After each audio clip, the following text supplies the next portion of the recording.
Today we're going to install heated seats in the 356. These old air-cooled Porsches as well as the Volkswagens have terrible heaters, so hopefully the heated seats are going to help. Let's get to it. The first step is to remove the seat. Now these seats slide on this rail, so all I have to do is slide the seat all the way forward and it pops right off the rail.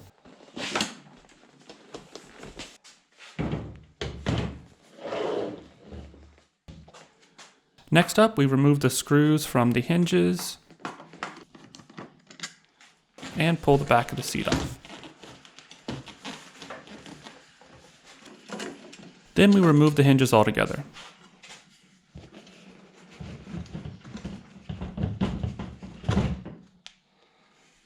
The nice thing about the bottom cushion on these seats is that it's really easy to take the cover off. The cover just slips into these grooves along the metal frame. There's like a cardboard backing that slips into these grooves. So you just kind of pop that out and the cover comes off. To get the cover to come loose from the base, you just press down to compress the springs, and then you can work the fabric out from around this edge.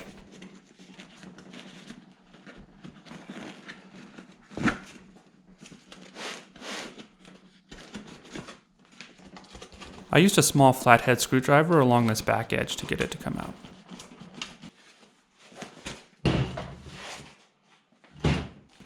This cover is glued down to the foam, so I used my fingers to gently separate the cover from the foam. I didn't want to tear the foam up in this process, so I took my time and I got the cover off without damaging the foam.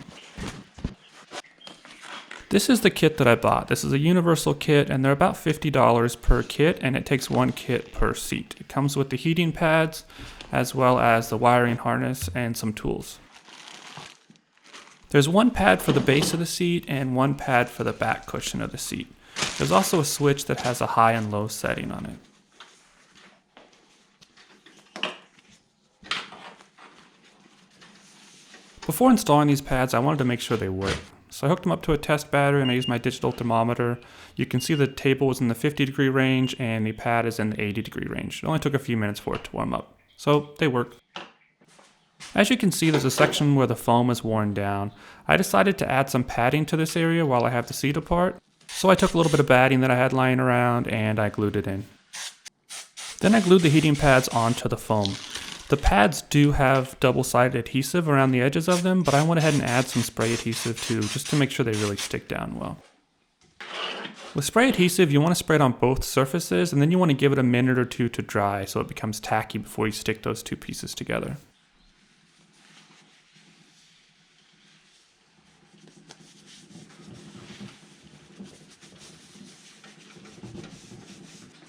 Next, I glued the cover back on. The spray adhesive I'm using is the 90 weight spray adhesive, and it's pretty sticky. So before I sprayed it on, I wanted to make sure that the cover fit properly. So I'm going to test fit the cover, and then I'm going to spray the adhesive on both surfaces while the cover is partially on the foam.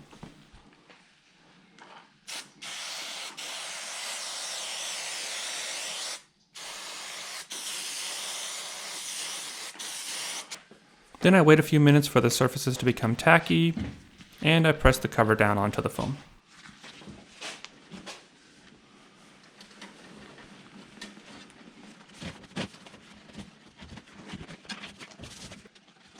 Then I ran the power cord through the metal frame. After that, I started tucking the cover back into this edge along the metal frame.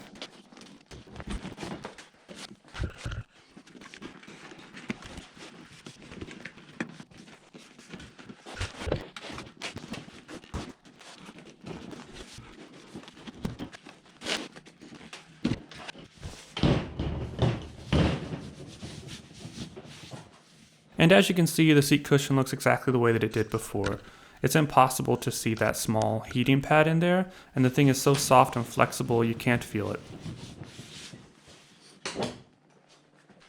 The seat back cover for this particular car is a little bit harder than a lot of seats because unfortunately the fabric is actually stapled to the frame. A lot of times, especially on Volkswagens, I believe they just use the metal hog rings, and you can just unhook a few of those and pull the cover off. But for this seat I had to remove all the staples one by one. I was very careful with this screwdriver not to press too far in. I didn't want to poke holes in the fabric. So I popped up the staple a little bit and then I used these pliers to pull out the rest of the staple. Overall, it went well.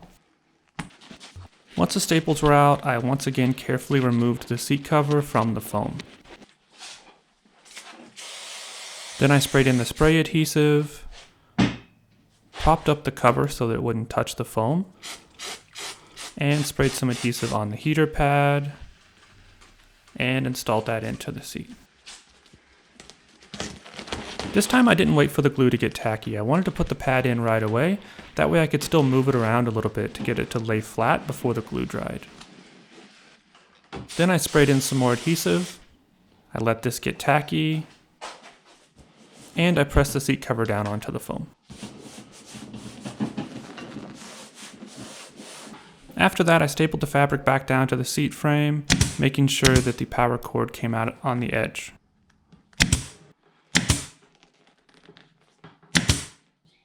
Then I reinstalled the hinges to the bottom cushion and installed the back cushion. And there you have it. Now we have a classic car seat with a modern heating element in it. Now it's time to install the wiring harness. I removed the rubber mats and the padding. I also removed this wooden pedal board so that I could run the wiring behind it. I ran the wire harness for the seats along the original car's wire harness. I used some zip ties to hold everything in place. Then I reinstalled the pedal board, the rubber mat that covers the center tunnel, the padding, and the floor mat. Then after soldering in the power wire and covering it with heat shrink, we had this, just a couple wires hanging out where the seats go, and some relays attached here under the steering column. So I installed the seats and plugged them in, and we're done. Now because I don't want to drill any holes in my car, I just zip tied the switches onto the side here underneath the dash, so you can easily reach them and you can even see them to see when the light is on. I think this was a great solution. It doesn't cause any damage to the car. There's nothing that was done here that's not reversible. I like it. Now some people might be wondering how much energy these are going to use. My car has an amp meter, and this is what happens when I turn one seat on the high setting, and the other seat on the high setting. As a point of reference, this is what happens when I turn the headlights on,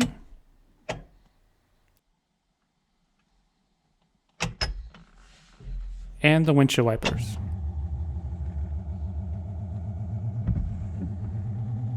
It's important to note that I converted my car to a 12-volt system. If this were still a 6-volt system, this would not have been a good option. The day after I did this installation, I met up with some other 356s to take the monthly drive up to Flo's Diner in Chino, California. It was a cold and wet morning, and I was very glad I had the heated seats. I actually learned that on the high setting, they're a little bit too hot. I had to keep them on the low setting most of the time. So I'm already very glad that I did this modification. Hope you guys enjoyed this video. Thanks for watching, and I'll see you on the next one.